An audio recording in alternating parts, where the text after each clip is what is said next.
नमस्कार दर्शक बंधु सुभद्रा योजना को नहीं आसला बड़ अपडेट। राखी पूर्णिम दिज्व पंचम किस्ती टंका एथर 3,70,000 नुआ आवेदन होती।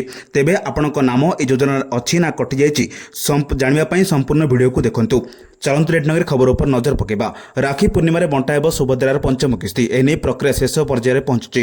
2026-27 वर्ष में सुभद्रा 3,70,966 जन नुआ हिताधिकारी योजनार सामिल आवेदन कर 22,036 जनकर डिबिट सक्रिय कहुई 28,611 जनकर बायोमेट्रिक इ केवाईसी होनी। जुलाई 25 तारिख सुधा समस्त फिल्ड इनक्वारी करने को निर्देश रही।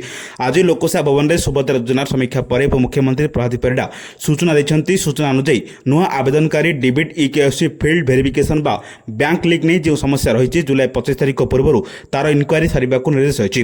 22,036 जनक डिबिट एक्टिव करने 28,611 जनक बायोमेट्रिक इ केवाईसी और 3,53,059 जनक फिल्ड इनक्वारी संबंधी मामला सारे को कहुई। ब्लॉक स्तरीय कमिटी जिला कमिटी यार तदंत कर रिपोर्ट देव बोली उपमुख्यमंत्री प्रभात परिड़ा।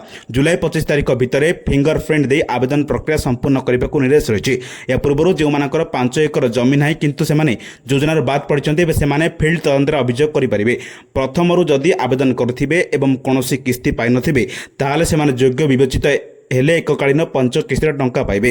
यही सुभद्रा योजना खबर पाइबा आम चैनल से जोड़ी रुहतु। ब्यूरो रिपोर्ट सावधान ओडिशा।